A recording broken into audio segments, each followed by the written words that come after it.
Hi Rashi, how are you doing? Hello. Last session, we have the last session of the day. Yes, I'm good. Yeah, Thank you. we are the ones stopping people from getting dinner right now. Congratulations, today your trailer is out. Yes, Sabarmati Report, right? Sabarmati teaser actually is out. That's not the trailer? No, Oh, it's a that's teaser. very 2 minute long, yeah, okay. There's so much to say in the film. I think they've tried to make it compact. There is so much to say on that right now. I saw those 2 minutes and I have to tell you this trailer or teaser, this film is going to be talked about. Yes. Okay? And people may not have seen it. So I'll just quickly describe what is in it.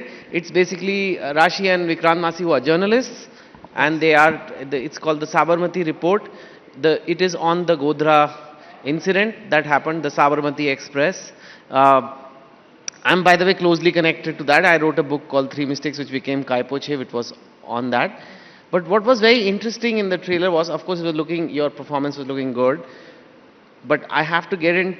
What made me really curious is I think the tagline is such, Mayus ho sakta hai, parajit nahi, something like that. Such. So like that, it's about seeking the truth, really. But it doesn't really tell what is that truth in that teaser. It doesn't say what stance is the film taking on Godhra? What happened? Like you'll discover something new about this. What happened there, or kya hai? Matlab, what is it See, the about? thing is, if we tell you what that truth is, then there's no point in watching the film because you have to watch the film to understand what truth it is. So there is a different truth from what we know. I don't know what truth you know or Whatever is in the truths that- media, what happened, and See, there are different versions that you'll see. Even when I was growing up, I knew there were different versions, so I didn't know what the absolute truth was. There can always be versions of it. I know people have different versions on it, and what we adhered to was the Supreme Court judgment. And I don't know if people are aware of what the judgment was, but we talk about that in the film. We have adhered to that, and that is the truth that we have tried to project in the film, staying true to the facts as much as we could. so it is based on what the Supreme Court felt. Yes, their verdict. Okay. Rashi, you told me backstage you stay away from politics. Yes. You stay away from giving opinions, and now you've See, done a I don't movie. stay away from politics. I stay away from giving opinions on things. And now you've gone and done a movie on Godhra, Yes. in train burning and the riots. And in fact, in the teaser, it says ki, some things changed the world. Like September 11 was for US, this was for India. It changed the history of India. See, me as a person is different from me as an actor. And when I get an opportunity like that to showcase the truth, which has shaped our history in some way or the other, I'll be right in the forefront, right? I got my facts right. It wasn't an easy decision, and I wanted to divulge into it. I wanted to understand what happened and become a part of something so special as Sabarmati is. I may not want to give you opinions of my political opinions because that's not the person I am, but you will see what I stand for through the films that I do. Okay. Uh, does the film get into, like, because right now what we understand, a group of rioters attacked burnt the train Yes. at that station, and it led to domino effect, and there were riots, Hindu Muslim riots happened, and there was all that happened. Does the film take a view that there is more to it, like there was a certain conspiracy on how the train was burnt, it was premeditated or something like that, it was not spontaneous riots? I think for a lot of that, I really don't want to tell you anything right now because I'll leave it at the teaser. There are a lot of things that will probably also be revealed in the trailer. Okay. And you'll Well, have the to wait for teaser's that. job is to tease, Yes. and it has teased me That's very, great. very well. But Yes. you are prepared. It's coming on 15 November. People are going to ask these questions Yes, so on when the film, movies. The film is releasing on 15th of November. We are very, very excited. The trailer will be launched very soon. And we are going to be having multiple discussions on it because it's not an easy film to be a part So, of. are you standing with the politics of the film, whatever it is? We don't know yet, and the teaser doesn't say. Or are you saying that I am just an artist working as an actor in the film? I don't know the politics of it. See, we do have a social responsibility as actors. I cannot just play something where, I know it's going to have an effect on the people who are going to be watching it. So, of course, we were aware of that. And is why I think our team also took a special effort. I think they worked on the film for years to come out with something which showcases the truth, and that's it. I don't think they're taking any sides there, and that's what attracted me to the film. Otherwise, I would have never done it. Yeah. आप बताओगे कि शायद नहीं बताओगे, but basic point ये है कि film left wing leaning है या राइट विंग लीनिंग है. देखिए वो आप फिल्म देखिए और आप फिर डिसाइड करिए आपके लिए वो लेफ्ट है कि तो राइट. आने वाली है 15 नवंबर को. I can tell you that film is going to put social media abuzz for sure. Already it's happening. I was just Yes. seeing the comments you've seen in a few hours, right? So guys, do check out that teaser. And Rashi's looking great in the character of a journalist and Thank you. everything.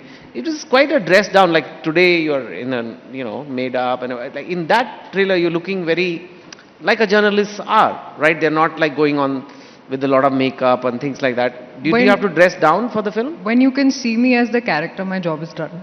So if you can see me as the journalist in the film, then I think my job is done, because a lot of times I've been told that the way I look sort of overpowers the character.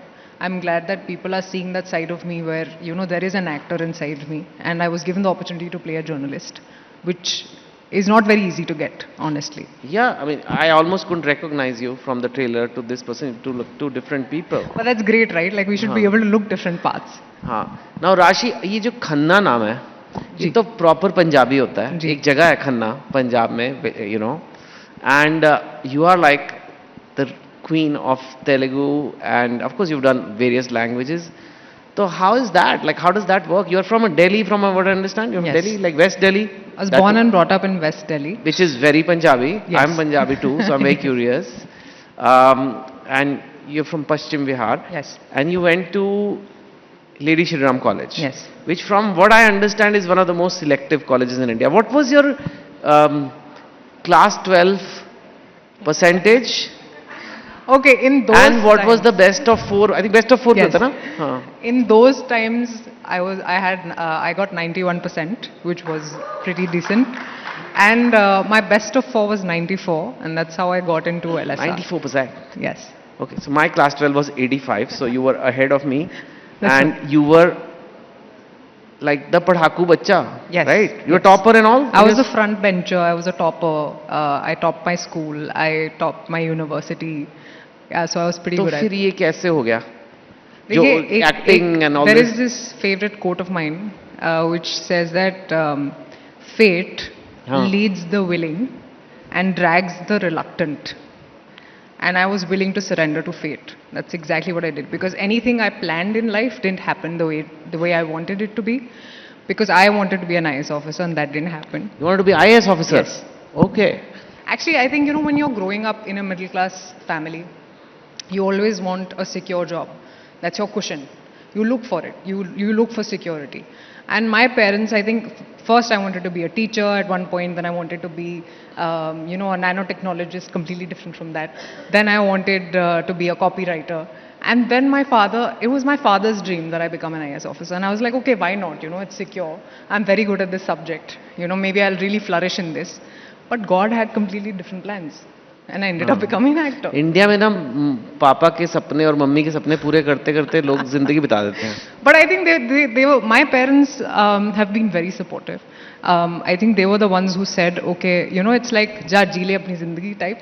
A friend of mine wanted to be an actor, and she's like, why don't you accompany me to Bombay? And we both will chill, and you need to get out of your house. My father was very happy. He said, get out of the house because you're constantly studying, and I feel like there's a lot of pressure on you. And I went to Bombay. I ran from my first audition. I got a call from Madras Cafe. They said, why don't you audition for this film? But I said, I don't know if I'm interested in films, and I don't want to audition. I don't think I want to do this. And I was very shy. And I got a call again. I again refused. And then the casting director, Jogi ji, he called me, and he's like, out of respect for us, please come and give the audition. You might get the film. I auditioned for it, and I got the film. Wow. And I was like, oh my God, this is very easy. I mean, has been very easy for me. But it is very difficult to be an actor. Yeah. It's the most insecure job in the world, because you don't know if you'll have another film. You have to keep sitting, waiting for months, for years sometimes, for it to happen for you. I've been just very blessed, and I've just taken opportunities as they've come, and here I am today. You've done so many films. So many years you've had like four releases. Yes. Right? The only person I know who's done that is Akshay Kumar. And Prakash Raj sir was here. He also said that? No, and he was the one who called me an Indian world actor. Because he's like, you have gotten into all industries.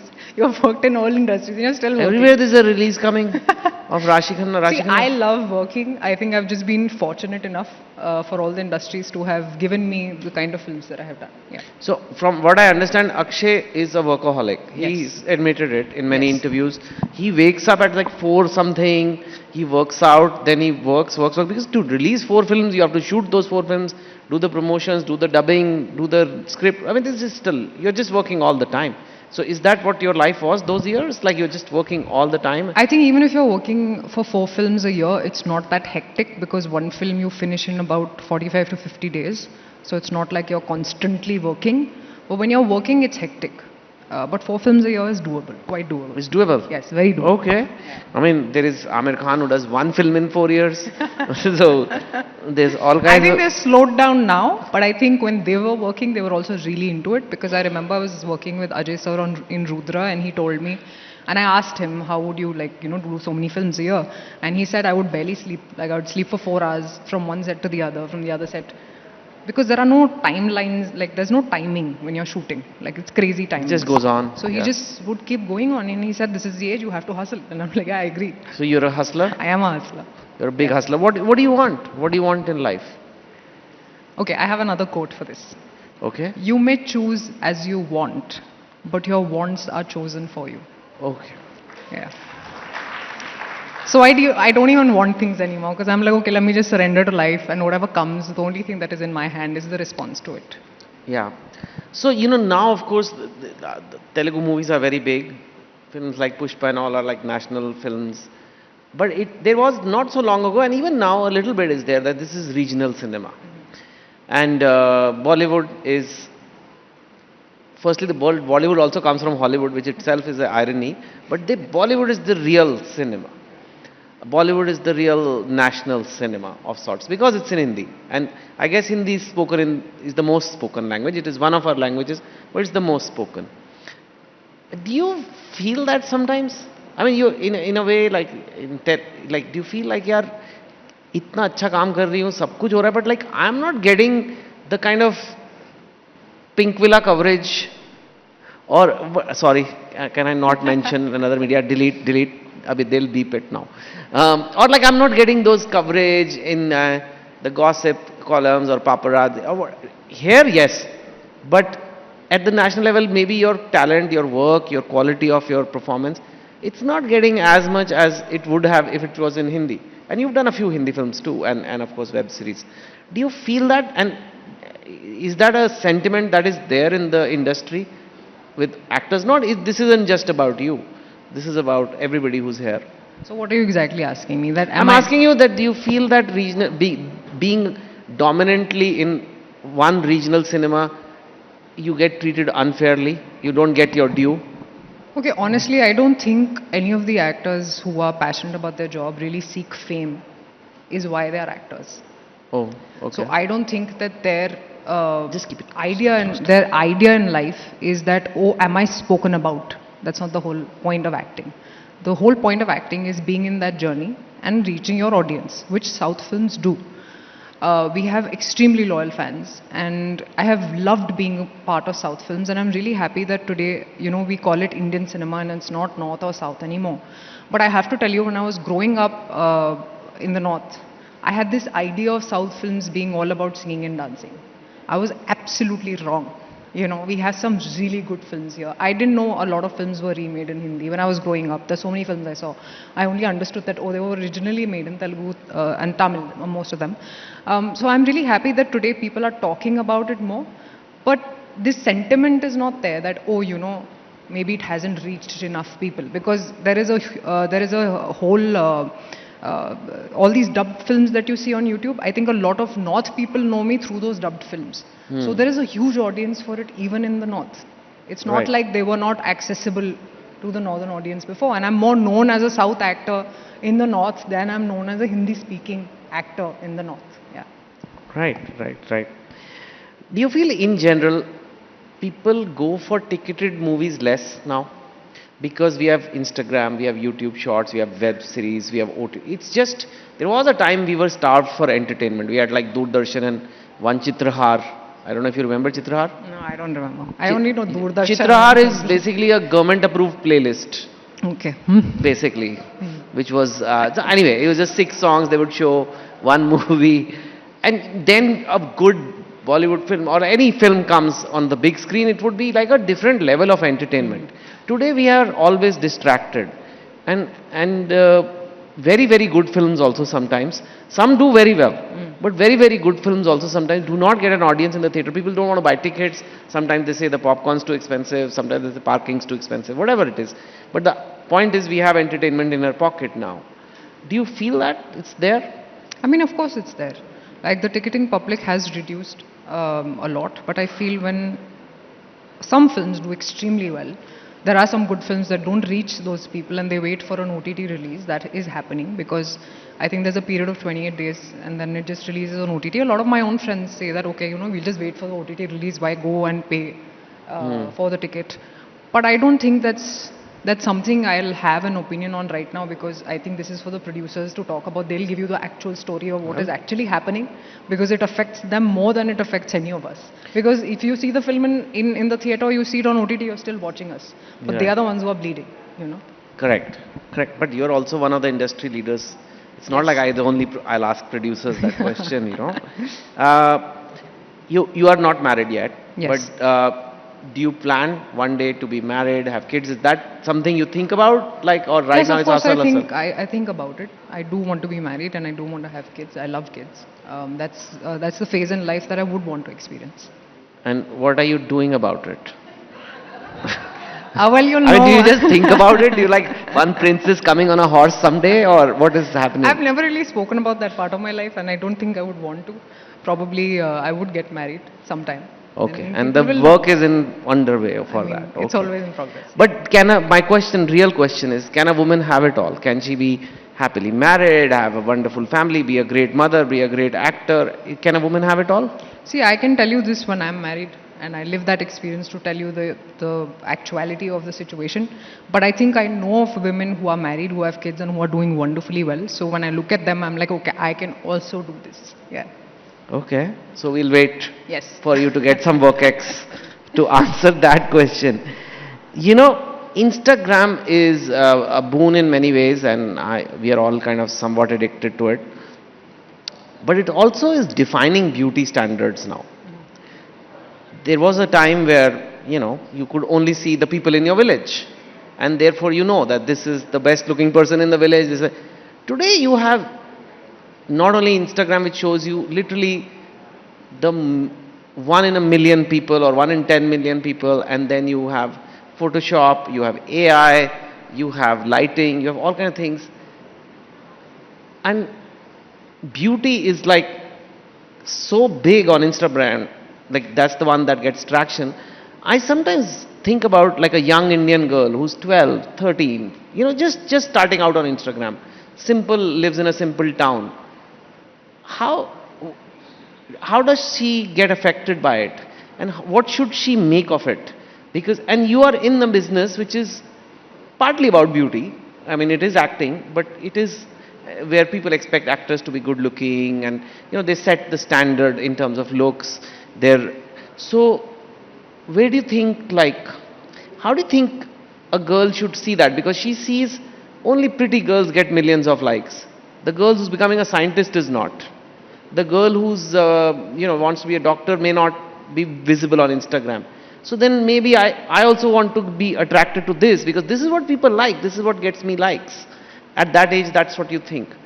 How do you see all this? Because you were also a very smart, studious kid.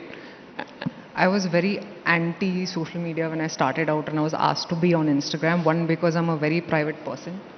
But once I started coming on it, for me it was more of a means to get in touch with my audience, with my fans who wanted to know about my life. But I understand what you're saying. When you're 12 and 13, it really does have an impact on you. It really does have an impact on you. They look at you and they think that this is the beauty standard. Let me just tell you that when I was growing up, it's not like I was the most prettiest or, I was this girl who every guy like had a crush on or anything. There was nothing of that sort.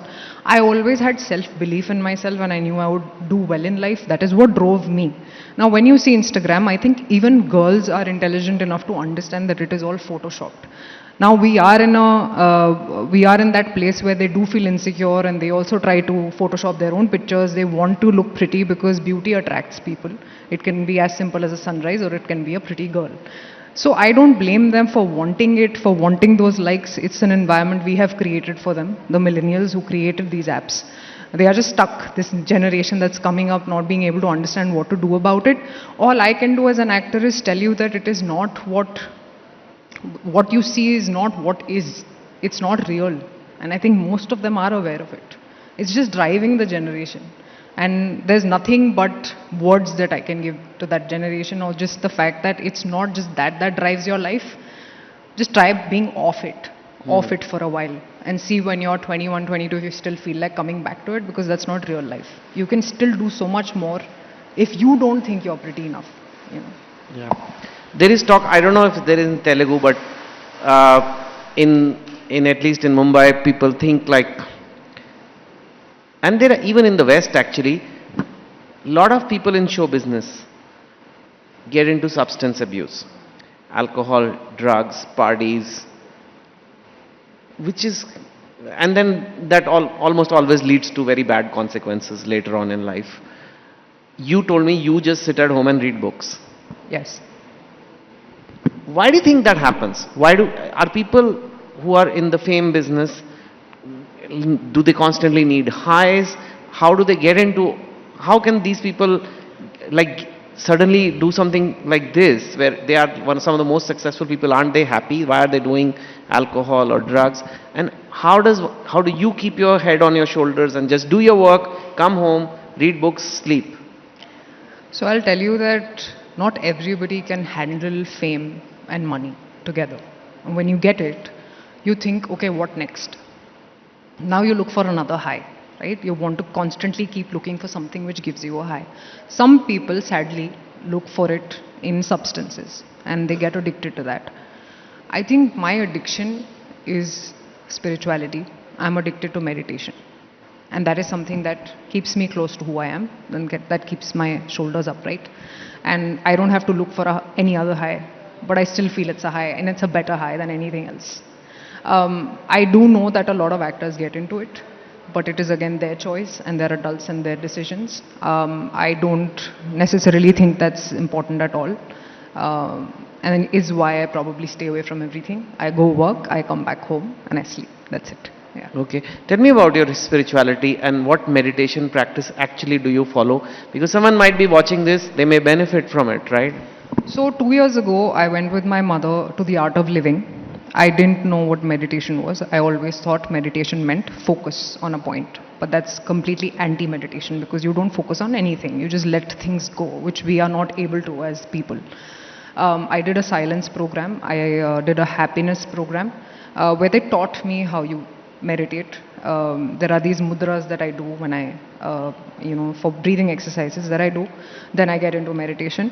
And it's a 40-minute process on the whole in a day that I follow. All of this is available online under Art of Living.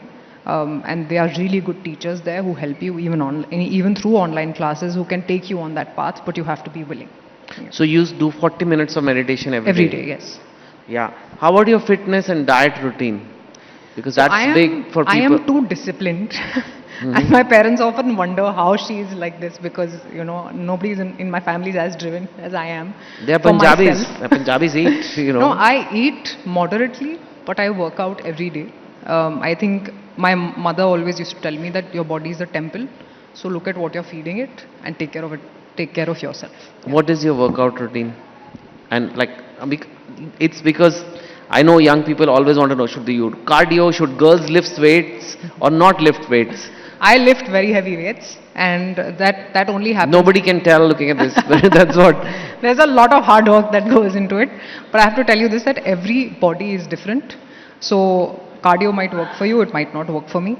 That knowledge I had with years, and you need a really good trainer. You'd rather give money to a trainer than give it to a doctor years later when you're older and when your knees hurt. You'll anyway go to a doctor. You might as well get a trainer who knows about training. So my body weight, the kind of body that I have demands aggressive workouts.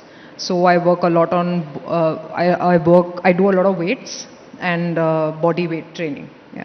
Okay. And diet, Diwali is coming. I will eat my laddus and I will eat meetha because I love meetha. It's not like I'm like, oh my God, I'm not going to touch this. I want to live my life happily. So I eat in moderation, but I eat everything. Punjabi food or Telugu food? Punjabi food. Okay. And, okay.